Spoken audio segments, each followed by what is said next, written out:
공공성사업지구. 또 산업입지 및 개발에 관한 법률에 나오는 산업단지하고 준산업단지가 있고요.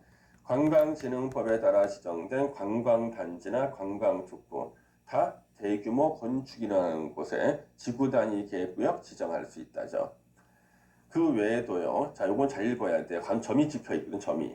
이 점이 뭐냐 그러면 점이 찍혀 있으면 맨 끝에 문장하고 연결시켜서 읽으란 뜻이에요. 그래서 개발 제한 구역, 그린벨트에서 해제되는 구역. 그럼 우리 개발 제한 구역 건물 못 짓게 하잖아요. 근데 거기서 해제가 되면요.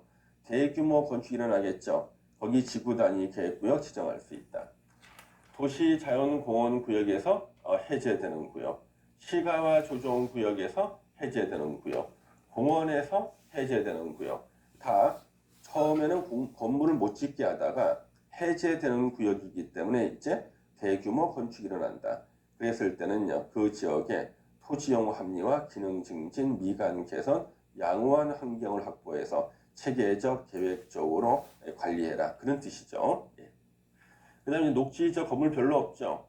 녹지 지역이 개발된 땅인 주거, 상업, 공업적으로 변경되는 구역. 건물 막 들어서네요. 예. 새로 도시적으로 편입되는 구역 중 계획적인 개발 관리가 필요한 지역 다 지정할 수 있다. 그 다음 이제 8회 2하고 8회 3은요. 비교적 최근에 신설된 거예요. 자, 도시 지역 내 주거, 상업, 업무 등의 기능을 결합하는 등 복합적인 토지 이용을 증진시킬 필요가 있는 지역. 예를 들면 역세권 같은 곳입니다. 여기가 역세권 같은 곳이에요. 대통령령으로 정한 요건에 해당하는 역세권 같은데 8회 3. 도시 지역 내 유휴 토지를 효율적으로 개발하거나 교정시설, 교도소 같은 거죠. 군사시설, 용산 미군기지 같은 데죠. 그 밖에 대통령령으로 정하는 시설을 이전이나 미군기지 이전이나 재배치하죠. 토지용을 합리화하고 기능을 증진시키기 위해서 집중적으로 정비가 필요한 지역으로서 대통령령으로 정하는 요건에 해당하는 지역을 지구단위 계획구역 지정할 수 있고 도시 지역의 체계적 계획적인 관리 또는 개발이 필요한 지역 지정할 수가 있습니다. 여기서 이제 임의적 지정 대상 지역에 나오지 않는 곳을 또 기억하셔야 돼요. 시험에서 이게 나왔죠. 수산자원보호구역에서 해제되는 지역. 자, 용도구역이 4가지가 있잖아요. 개발제한구역, 도시자연보호구역, 시가조정구역, 그 다음에 수산자원보호구역 4가지 용도구역이 있는데 그 중에서 3가지에서 해제되는 지역은 건물이 대규모로 들어서요. 그러니까 지구단위 계획구역 지정해야 돼요. 근데 우리 수산자원보호구역에서 해제되는 지역은요. 자, 바닷가 주변이나 강변 주변인데 거기는 해제가 돼도요. 대규모 건축 못해요. 통영 앞바다 굴양식장 주변이 대표적인 수산자원보호구역인데 해제가 돼도 대규모 건축 불가능합니다. 그래서 시험 문제 이걸 낸 거예요. 수산자원보호구역에서 해제되는 지역은 지구단위 계획구역으로 지정할 수 있다? X 틀린 거죠? 그 다음에 뭐 개발밀도 관리구역에서 개발밀도 관리구역 여기도 지정할 수 있다? X 기반시설 부담구역 기반시설 부담구역 지정할 수 있다? 그러면 X죠. 이런 거 안 나오죠? 안 나오는 거 틀린 지문으로 나올 만한 것들이 있잖아요. 이런 것들도 좀 알고 계셔야겠습니다. 그럼 이제 시험 문제에서 가장 많이 나왔던 지문 중에 하나가 의무적 지정이에요. 의무적 지정. 이건 뭐냐면 지구 단위 계획 구역으로 지정하여야 한다. 바로 의무적 지정, 지정하여야 한다가 되는 거예요. 그래서 다음에 어느 하나에 해당하는 지역은 지구 단위 계획 구역으로 지정하여야 한다. 의무적. 그래서 시험 문제에서 이게 아주 많이 나왔습니다. 첫 번째, 다음의 지역에서 시행되는 사업이 끝난 후 10년이 지난 지역. 그래서 정비구역, 재개발, 재건축하는 정비구역에서 사업했다. 바로 정비사업하고 그러면 아파트 같은 게 건물이 대규모로 들어서죠. 이제 10년이 지났다 그러면 건물이 노화되기 시작해요. 우리 건물의 노화 주기는 10년이에요.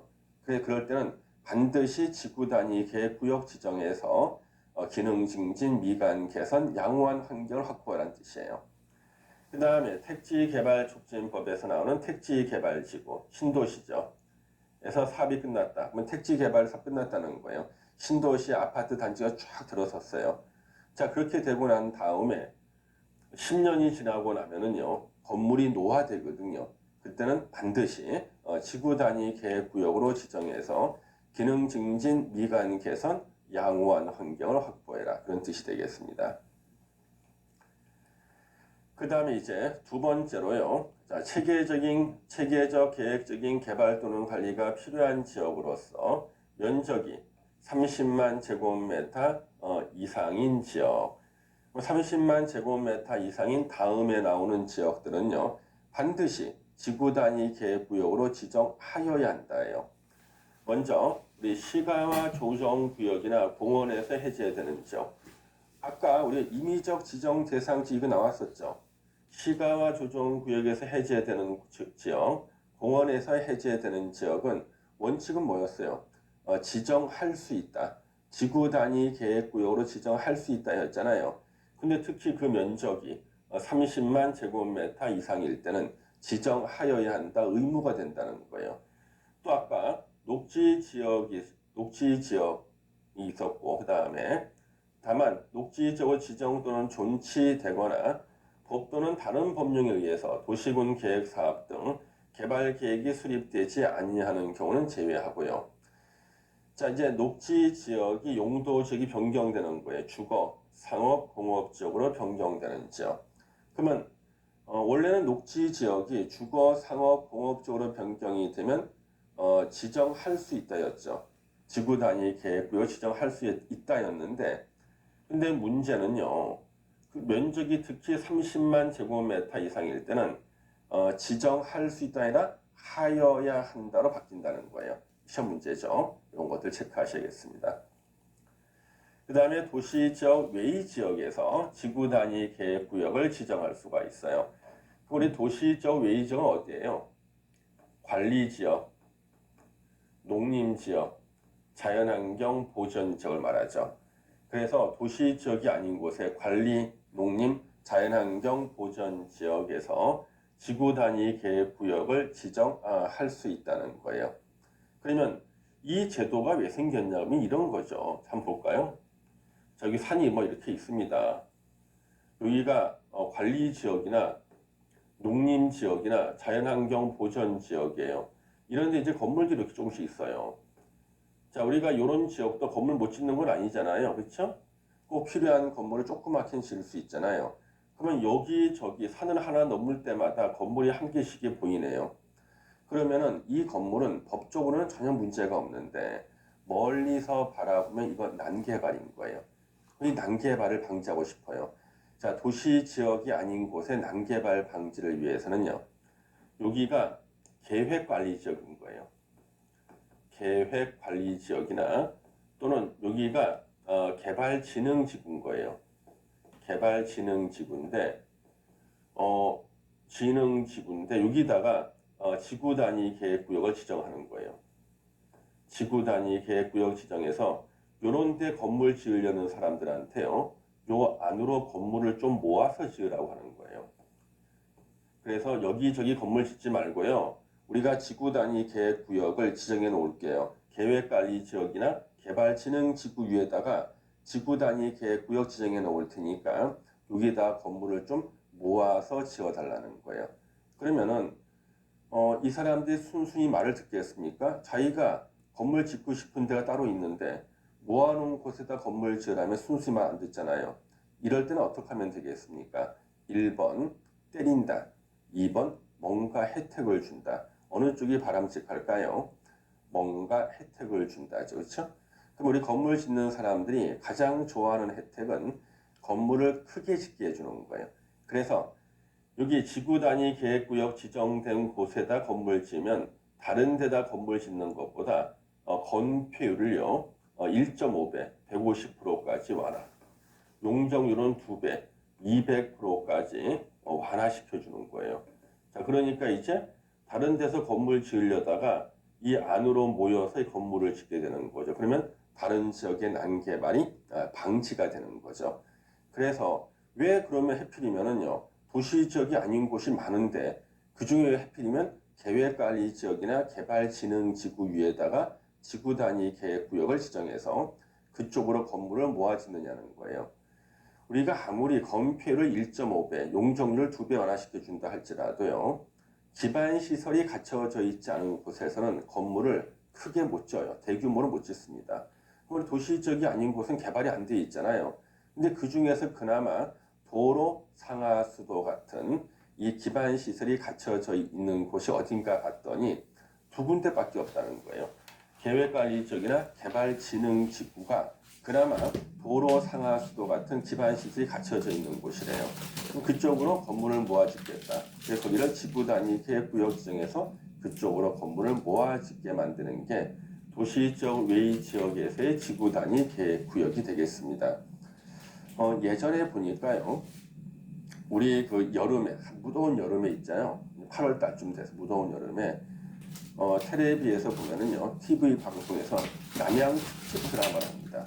남양 특집 드라마 해가지고 구미호라는 드라마를 꼭 해요. 그 구미호 드라마를 보면은요, 한양으로 과거를 보러 가는 선비가요, 산길을 지나가다가 길을 잊어먹습니다. 우리 선비가 길눈이 어두워요. 그러다 산길을 헤매다가 이 해가 지는 겁니다. 그러면 이제 늑대 울음소리가 한 번 들립니다. 그러다가 사방을 둘러보면은요, 멀리서 반짝거리는 불빛이 보이는 거예요. 이제 민가가 보이는 거죠. 그래서 그쪽으로 이제 그 선비가 막 뛰어갑니다.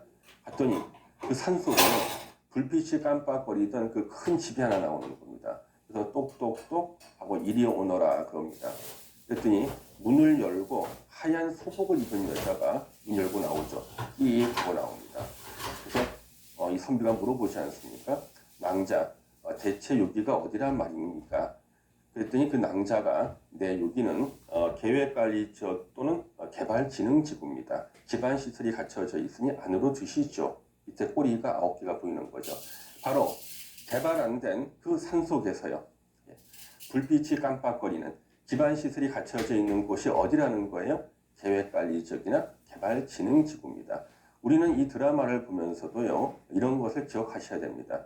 그래서 지금 여기에 도시적 외의 지역에서 건물을 모아 짓는 곳이 도시적 외의 지역의 지구 단위 계획구역인데요. 그러면 어디다 지정하는가? 바로 나왔죠? 계획관리 지역. 계획관리 지역.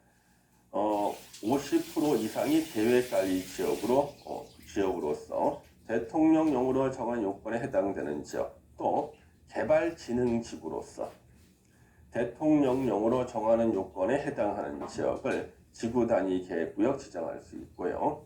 3번은 생긴 지가 오래되지 않는데 참고로 보시면 요즘에는 나라에서요, 용도지구를 폐지하려는 거예요. 용도지구 없애고 폐지하고 용도지구의 행위 제한을 지구 단위 계획으로 대체하려는 지역이 도시지역이 아닌 곳일 때 지구 단위 계획구역 지정할 수 있다는 거죠. 예를 들면은요, 경관지구가 있는데 경관지구를 폐지하고 거기다가 지구 단위 계획구역 지정해서 경관지구로 하던 행위 제한을요, 지구 단위 계획으로 대체할 수 있다, 그런 뜻입니다. 이것도 시험에 물론 나왔겠죠? 네. 자, 이제 지구 단위 계획 내용. 자, 이 내용은 하는 일을 말합니다. 하는 일. 그 지구 단위 계획 내용도 시험에 여러 번 나왔죠. 자, 지구 단위 계획 이런 일을 하는데 여기서는 이제 체크할 게 이거예요. 2번하고 4번의 사항을 포함한 둘 이상의 사항이 포함되어야 된다. 지구 단위 계획을 수립할 때 반드시 포함시켜야 되는 것이 무엇인가? 2번하고 4번이에요. 어떤 분들은 이걸 제가 물어보면은요, 번호만 외워서 2번하고 4번 그래요. 2번하고 4번이 뭔지는 몰라. 2번, 4번 그러면 안 됩니다. 2번하고 4번은 반드시 지구 단위 계획에 포함을 시켜야 되고요. 다만 1의 1을 내용으로 하는 지구 단위 계획일 때는요, 2번, 4번을 반드시 포함시킬 필요가 없다는 거예요. 자, 1번부터 보시면 용도 지역이나 용도 지구를 대통령령으로 정하는 범위에서 세분하거나 변경하는 것을 지구 단위 계획으로 할 수 있다는 거예요. 용도 지역이나 용도 지구를 대통령령으로 정하는 범위. 예를 들면은 주거 지역은 주거 지역 안에서 바뀔 때, 그러니까 전용 주거 지역을 일반 주거 지역으로 변경하는 거. 원래 우리 용도 지역이나 용도 지구를 세분하거나 변경하는 것은요, 도시군 관리 계획으로 해야 됩니다. 그런데 도시군 관리 계획의 일종이 바로 5번에 있던 지구 단위 계획이거든요. 지구 단위 계획으로도 도시군 관리 계획으로 해야 될 일을 할 수가 있어요. 단 범위를 좀 제한한 거예요. 주거 지역은 주거 지역 안에서 변경하는 거, 상업은 상업 지역 안에서 변경하는 거, 이런 것들은 지구 단위 계획으로 할 수가 있다. 세분하거나 변경하는 거. 1의 2. 기존의 용도 지구 폐지하고 용도 지구에서의 그 행위 제한을 지구 단위 계획으로 대체하는 사항. 이게 1의 2고요. 자, 반드시 포함시키는 게 2번하고 4번 그랬죠? 2번. 기반 시설의 배치와 규모. 시험에 계속 나왔네요. 반드시 포함시켜라. 그래서 기반 시설의 배치와 규모 그랬는데, 기반 시설의 배치, 도로를 어느 쪽으로 뚫을 것인가, 그 다음에 몇 채 선도를 할 것인가, 규모, 요것을 지구 단위 계획으로 반드시 정해야 됩니다. 그 다음에 3번, 도로로 둘러싸인 1단의 지역. 우리가 이걸 뭐라 그러나요? 이걸 가로구역이라 그러죠. 또는 계획적인 개발 정비를 위해서 구획된 1단의 토지의 규모와 조성계. 자, 계획적인 개발 정비를 위해서 구획된 1단의 토지. 이거는 뭐냐? 우리 보통 획지라는 말을 써요. 획지. 획지입니다. 획지. 다시 써볼까요? 획지라고 그러죠. 획지. 규모와 조성 계획. 요것이 지구 단위 계획 정하고, 자, 반드시 포함시켜야 되는 게 4번이죠. 건축물의 용도 제한. 이 동네에서는 아무래도 상업과 금융에 필요한 건물을 주로 지어야 됩니다. 그래서 여기에서는 순대집이라든가 통닭집은 안 되고요. 사무실이라든가 이런 걸 지어야 됩니다. 용도 제한. 건축물의 건폐율 용적률을요, 지구 단위 계획으로 구체적으로 정할 수 있고요. 건축물 높이의 최고 한도나 최저 한도. 땅값 비싼 곳이니까 최저 10층 이상은 지어라. 이렇게 할 수도 있다는 거죠. 반드시 포함시켜야 돼. 2번하고 4번. 지구 단위 계획 수립할 때 반드시 포함시켜야 되는 사항이고요. 5번. 건축물의 배치나 형태, 색채, 건축선에 관한 계획 나왔는데, 시험 문제는요, 이 5번은 반드시 포함시키는 것이 아닌데 반드시 포함시켜야 되는 사항으로 틀리게 나온다는 거예요. 그래서 이 5번을 조심해야 되는 이유가 틀린 지문으로 나오기 때문에 조심하셔야 되는 겁니다. 자, 건축물의 배치 뭐예요? 길가에는 깨끗한 빌딩을 배치하고, 빌딩과 빌딩 사이에 골목길 들어갔더니 허름한 통닭집이나 순대집이 보이더라. 이 바로 건축물의 배치죠. 그렇죠? 어떤 분들은 이렇게 말씀하십니다. 저 교수님, 우리 서울시 전체 달을 다 지구 단위 계획 구역으로 지정해서 지구 단위 계획 수립하면은 아주 깨끗해지지 않겠습니까? 전체를 다 지구 단위 계획 구역 중에 다 지구 단위 계획 수립하면 어떻겠냐? 문제 생기죠. 왜냐 그러면 도시에서는요, 깨끗한 곳도 있어야 되지만 지저분한 곳도 있어야 돼요. 그러면 다 깨끗한 건물만 짓게 하면은요, 우리는 통닭집이 없는 거예요, 이제 서울에. 예, 그럼 어떻게 해야 돼요? 밤에 통닭이 먹고 싶은데 서울엔 통닭집이 없어. 지구 단위 계획으로 못 짓겠어요. 그러면 어떡합니까? 저희 경기도 쪽에 가서 닭 알을 몇 개 사가지고 자기가 품어야 됩니다. 병아리가 나오면 먹이 주고 키웠다가 이제 더 컸다 그러면 오늘 밤에 입맛이 땡긴다 싶으면 물도 끓여야 되고, 이게 말이 안 되지 않습니까? 그렇죠? 그래서 도시에는 깨끗한 곳도 있어야 되지만 지저분한 곳도 필요한 거예요. 그래서 요 건축물의 배치를 어떻게 할 것이냐, 그렇죠? 길가는 깨끗한 건물, 한불로 안쪽 약간 허름한 건물 배치, 형태. 자, 우리 건축물의 형태를 갖다가 특이하게 못 짓게 하죠. 만약에요, 이런 규제가 없다 그러면 저 같으면은요, 건물 이렇게 지을 거예요. 만약에 제가 아이스크림 가게를 한다면 저는 건물 이렇게 지을 겁니다. 이렇게 지어가지고 가운데다가 31자 쓰는 거예요. 31 쓰는 거죠. 그러면 멀리서 봐도 야, 이거 패밀리 크기인데 하면서 올 거 아니에요. 파운틴과 패밀리 하면 올 거 아니에요. 그렇죠? 그러면은 누가 봐도 멀리서 봐도 저 건물은 아이스크림을 파는 건물이구나 금방 알 수 있겠죠. 그렇지만 이렇게 좋은 점도 있지만 술 먹고 있던 술이 챈 아저씨가요 이 건물 벽에 붙어서 혀로 이 건물을 핥을 수도 있지 않겠습니까? 그래서 함부로 건물의 형태를 마음대로 정하지 못하게 한다는 거예요. 그 다음에 색채. 자, 만약에 아무런 건물에 대한 색채 규제가 없다 그러면요 저 같으면은요 빌딩을 갖다가 빌딩 외벽을 금색 페인트로 칠할 겁니다. 금색으로. 완전히 황금색으로. 옆에 빌딩은요, 은색으로 또 칠할 거예요. 이렇게 은색으로. 그래서 이제 금은 빌딩이 되는 거예요. 이렇게. 멋지지 않겠습니까, 여러분요? 그렇게 칠해놓고 그 앞에 서 있는 거예요. 이렇게 서 있으면 지나가던 그 할아버지께서 물어보는 거지. 이 금색 빌딩이 네 빌딩이냐? 아니요. 은색 빌딩 네 빌딩이냐? 아니요. 야, 너는 참 정직하구나. 둘 다 가져라 그럴 거 아니에요. 그래서 그런 색깔 빌딩 못 짓습니다. 색채 규제를 하기 때문에 눈이 부셔서 사고가 나요. 그 다음에 만약에도 규제 없으면 저 같으면은요, 아파트나 이런 것들요, 1층은 빨간색, 2층은 노란색, 주황색 써가지고 빨주노초 파남보 무지개 아파트를 만드는 거예요. 그러면 누가 아파트를 찾으러 와요. 주변을 돌아보시면 무지개색 아파트가 있을 겁니다. 이런 아파트 색칠 못 칠합니다. 눈이 피곤하기 때문에요. 그래서 이런 건물에 대한 색채도 다 지구 단위 계획으로 규제를 하고 있고요. 건물이 넘어가면 안 되는 선, 건축선에 관해서도요, 지구 단위 계획으로 규제를 하고 있습니다. 자, 이제 환경하고 경관 나왔죠. 이건 항상 나오는 거죠. 환경하고 경관, 할 말 없을 때 나오는 거. 우리 부동산 공법에서 할 말 없을 때는 환경하고 경관이라는 말이 나옵니다. 절에 갔을 때 스님이 할 말 없을 때 하는 말 있죠. 나미아미타불 관세음보살. 교회에 갔더니요, 목사님께서 할 말 없을 때 하시는 말 있죠. 아멘. 다 같이 기도합시다. 그러면 우리 공법에서 할 말 없을 때 나오는 말이 바로 환경하고 경관입니다. 따로 열 필요 없고요. 자, 교통처리 계획. 지구 단위 계획을 수립한다는 것은 대규모 건축이 있다는 뜻이죠. 대규모 건축이 있으면요, 차가 많이 올 거 아니에요. 교통이 막힐 수가 있기 때문에 교통 처리 계획을 포함시켜야 되는 겁니다. 그 다음에 이제 8번에 그 밖에 토지 이용 합리화 도시나 농산어촌의 기능 증진에 필요한 사항으로서 대통령령으로 정하는 사항이 있는데요. 원래 이 지구 단위 계획은 2000년에 만들어진 겁니다. 2000년도에 지구 단위 계획이 처음 만들어진 거예요.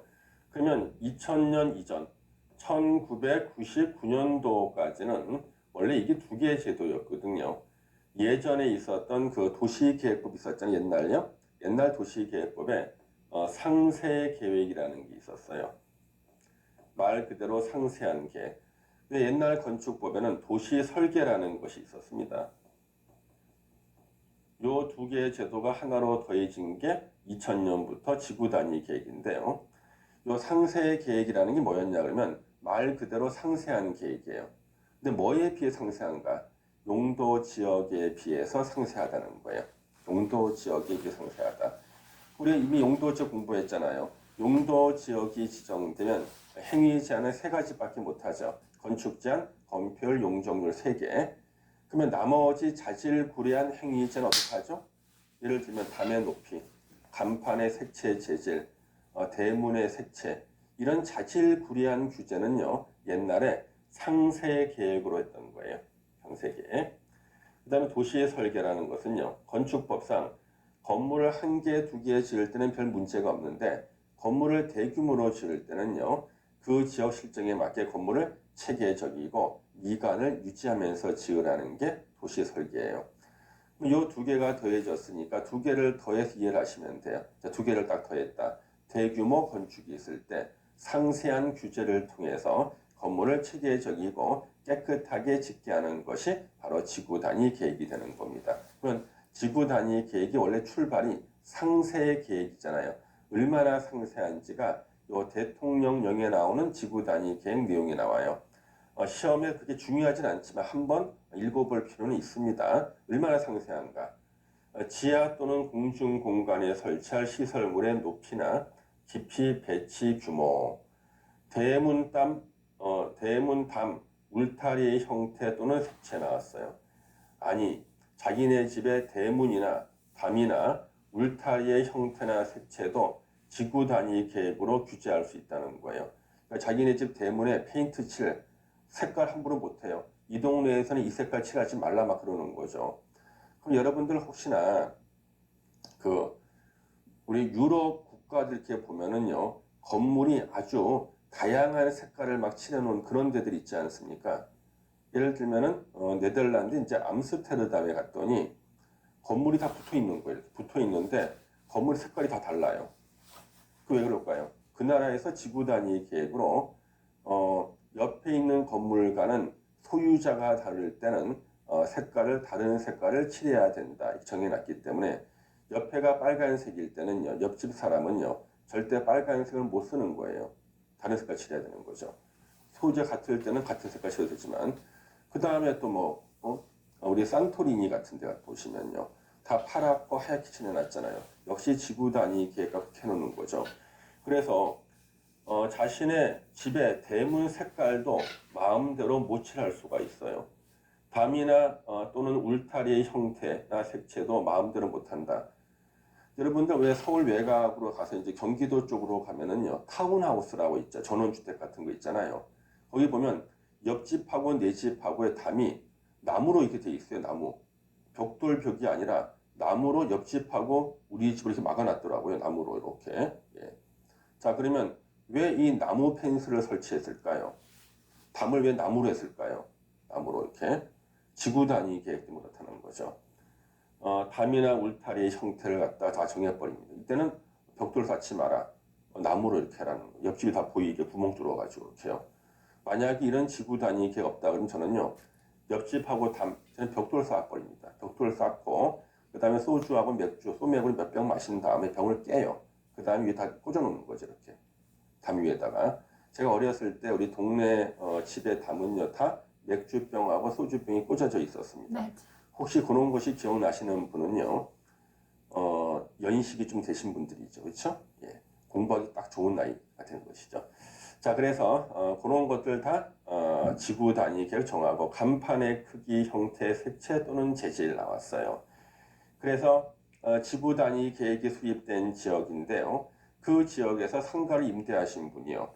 이제 제일 먼저 하시는 게 간판을 하나 만들어야 돼요. 그 가게 간판을. 그 간판 만드는 데 가서 자기가 그림 그렸어요. 이렇게 만들어 주세요. 그랬더니 간판집 주인 아저씨께서 이 동네에서는 그런 간판 못 쓴다는 거예요. 왜 그렇습니까? 그랬더니 몰라요. 구청에서 안 된다 그랬어요. 이게 바로 지구 단위 계획이죠. 간판의 크기나 형태나 색채, 재질. 가끔 우리요. 상가 건물의 간판이 작아지고 글자가 작아지게 깨끗하게 바뀌는 경우 있죠.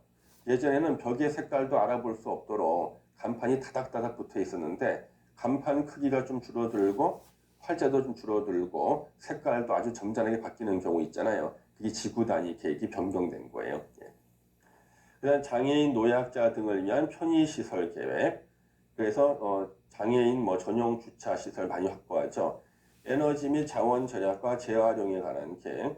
생물 서식 공간의 보호, 조성, 연결 및 물과 공기 순환 등에 관한 계획. 문화재 및 역사, 문화환경 보호에 관한 계획. 진짜 상세하죠. 그래서 옛날에 출발이 상세 계획이었습니다. 자, 이제 개발 밀도와 적정한 조화. 이거는 뭐냐 그러면요. 우리 지구 단위 계획이 수립된다는 것은 건물이 대규모로 들어선다는 얘기죠. 그러면 바로 뭐가 부족해지겠습니까? 기반 시설이 부족해지죠. 도로라든가 주차장 같은 게 부족해지거든요. 그래서 개발 밀도와 적정한 조화를 이루라는 것은요. 이게 무슨 뜻이냐 그러면요. 개발 밀도와 적정한 조화 이루라는 것은 그 지역의 기반 시설 용량을 고려해서 지구 단위 계획을 수립해라 그런 뜻이에요. 그래서 이런 것들이죠. 도시군 계획 시설 그렇죠? 이런 것들을 갖다가 다 수용 능력 같은 거 있죠. 이걸 다 고려해서 지구 단위 계획을 수립해라 그런 뜻이 되겠습니다. 그 다음 이제 법률 규정 완화. 우리 지구 단위 계획 구역에서는요, 법률 규정을 완화시켜 줄 수가 있어요. 그래서 국토계획법의 행위제한 세 가지 있죠. 건축제한, 건폐율 용적률을 완화시켜 줄 수가 있고, 건축법상 대지안의 적용 규정, 공개 공지, 대지와 도로와의 관계, 건축물의 높이 제한, 일조권 같은 것도 완화시켜 줄 수가 있고요. 주차장법의 두 개, 부설 주차장 설치와 부설 주차장 설치 계획서도 완화시켜 줄 수 있다. 그러면 완화시켜 줄 수 없는 게 시험 문제예요. 대지의 분할 제한. 대지의 분할 제한은 완화시켜 줄 수가 없습니다. 그 다음에 대지안의 공지, 대지안의 공지를 확보하라는 규정 완화 못 시켜줍니다. 건축선 같은 거 있죠. 건축선 이런 것들도 완화 못 시켜줍니다. 그래서 완화시켜 줄 수 없는 것으로서 시험에 언급될 만한 것들이 이런 것들이 있다는 거예요. 알아두시고요. 대지의 분할제 신함 나왔죠? 왜 그럴까요? 우리 건축법에서는 법 조문 중에 대지자로 시작하는 법 조문이 총 4개가 있어요. 그 중에 2개, 대지안에 적용하고 그 다음에 대지와 도로와의 관계 이 2개는 완화가 가능한데 대지의 분할 제한과 대지안의 공지는 완화 규정이 없다는, 완화가 안 된다는 거죠. 그래서 시험에 언급이 되는 겁니다. 이제 주차장법에 의한 주차장 설치 기준 완화인데요. 이것은 시험에 언급이 되죠. 자, 지구 단위 계획구역의 지정 목적이 1번 또는 2번 중에 어느 하나에 해당하는 경우는 지구 단위 계획으로 주차장법에 의한 주차장 설치 기준을 100%까지 완화. 이게 무슨 뜻인가? 주차장 설치 기준을 100%까지 완화라는 것은요. 원래 그 지역에 그 건물에는 주차장을 100대를 설치해야 되는데 100% 완화는요. 한 대도 설치하지 않아도 된다 그런 뜻이에요. 100% 완화는 한 대도 설치하지 않아도 된다. 어디선가? 한옥마을을 보존하고자 하는 경우 한옥마을에다가는 주차장 설치 한 대도 안 해도 된다. 차 없는 거리를 조성하고자 하는 경우 차 없는 거리 만드는데 옆에 건물에다 주차장 설치하면요. 그 건물에 오는 사람들 다 차 몰고 올 거 아니에요. 그렇죠? 그래서 차 없는 거리 조성할 때는 주차장을 설치하지 않게끔 100% 완화도 가능하다. 지구 단위 계획으로 보행자 전용도를 지정하거나 차량 출입을 금지하는 경우도 이때도 주차장 설치 기준을 100%까지 완화할 수 있다. 역시 시험 문제 나왔겠죠.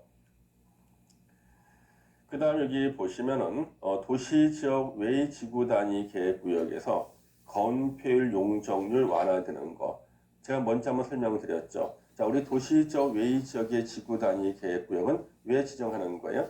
난개발 방지를 위해서 건물을 한 군데 모아 지어라. 모아 지을게 되면 혜택을 주겠다. 건폐율 1.5배까지 완화, 용적률 2배까지 완화. 그래서 건폐율 150%, 1.5배까지, 용적률 200%까지 완화해서 적용할 수 있다는 거죠. 이게 바로 그 얘기입니다.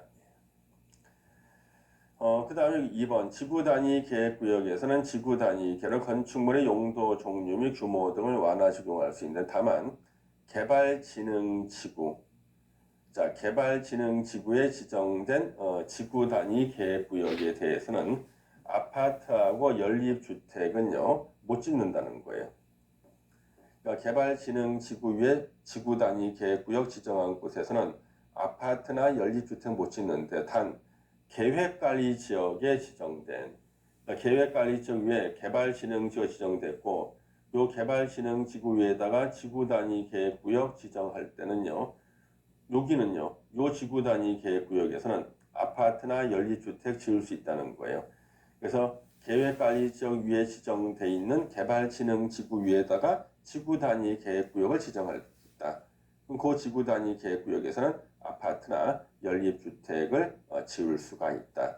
다른 개발진흥지구 위에 지정된 지구 단위 계획구역에서는 아파트나 연립주택 못 짓는다는 거예요. 이런 것들이 가장 기본적인 내용들이죠, 그렇죠? 예. 그다음 이제 도시군 관리 계획 결정에 요 시료가 나오는데요. 이 시료는 뭐냐면 지구 단위 계획 구역 지정에 관한 도시군 관리 계획 결정 고실로부터 그 말은 지구 단위 계획 구역을 지정한 날로부터 지정하고 3년 내에 그 구역에 적용될 지구 단위 계획을 수립해야 돼요. 지구 단위 계획의 결정 고시되지 아니했다. 수립을 결정하는 거죠. 그러면 3년이 되는 날에 다음 날 꼭 외워줘야 되죠. 다음 날에 지구 단위 계획 구역 지정에 관한 도시군 관리 계획 결정 효력을 잃는다. 효력을 잃는다. 이걸 우리가 실효라 그래. 실효. 문제가 좀 복잡하긴 합니다만 이런 거죠. 지구 단위 계획 구역 지정했잖아요. 뭐 3년 안에 그 구역에 적용될 지구 단위 계획을 수립해야 돼요. 수립하지 않았다. 그러면 3년이 되는 날에 다음 날에 지구 단위 계획 구역 지정의 효력을 상실됩니다. 효력이 상실된다. 실효가 돼서 이제 지구 단위 계획 구역 지정이 없었던 걸로 된다는 거예요. 이거 시험에 가로 안에 써있기가 나왔었죠. 몇 년인가? 그렇죠? 몇 년? 예. 그래서 3년이죠, 3년. 다만 다른 법률에서 지구 단위 계획의 결정된 것으로 보는 경우를 포함합니다. 따로 정한 경우에는 그 법률에 따라 지구 단위 계획을 결정할 때까지 지구 단위 계획 구역은 그 지정의 효력을 유지합니다. 그래서 원칙은 지정하고 나서 3년 내에 지구 단위 계획을 수립하여야 한다. 3년 내에 수립하지 않으면 지구 단위 계획 구역 지정이 없었던 것으로 실효가 된다. 3년이 되는 날에 다음 날에 시험 문제죠. 그 다음에 이제 지구 단위 요거는 계획이 실효가 되는 경우가 있어요. 계획이 실효되는 경우는요. 주민이 우리 도시군 관리계획 공부할 때 나왔죠. 주민이 입안을 제한할 수 있죠. 지구 단위 계획을 수립해 달라고 입안 제한할 수 있잖아요. 주민이 입안을 제한해서 지구 단위 계획이 수립이 된 거예요. 예. 그래서 그날로부터 5년 내에는요. 우리 지구 단위 계획에서 정한 대로 건물도 짓고 공사를 해야 돼요. 5년 내에 국토계획부의 다른 법률에 따라 허가나 인가, 승인 등을 받아서 사업이나 공사에 착수하지 않냐면 착수. 이게 뭐예요? 지구 단위 계획이 수립되면요. 몇 년 내에 공사에 착수해야 돼요? 5년 내에 착수해야 돼요. 그 계획대로. 지구 단위 계획대로 뭐 빌딩 짓는다 그러면 5년 내에 빌딩 짓는 공사에 착수해야 되는 거예요. 그래서 착수하지 않냐면 5년이 된 날에 다음 날에 그 지구 단위 계획은 효력을 상실한다. 실효 잃는다. 실효가 되는 거예요. 그래서 지구 단위 계획을 주민이 입안을 제한해서 수립해 줬더니 그러면 5년 내에 공사에 착수해야 되는데 공사에 착수 안 했다. 5년이 되는 날에 다음 날에 효력을 잃는다. 실효가 되는 겁니다. 이용호 지구 단위 계획과 관련한 도시군 관리 계획 결정에 관한 사항은 해당 지구 단위 계획 구역 지정 당시의 도시군 관리 계획으로 환원된 것으로 봅니다. 다시 옛날로 돌아간 것으로 본다. 이런 뜻이 되겠습니다. 자, 우리 지금까지요. 우리 지구 단위 계획 같이 공부하셨는데요. 이 정도 공부하시면 지구 단위 계획에 대한 문제는 다 맞힐 수 있겠습니다. 자, 수고하셨습니다. 감사합니다.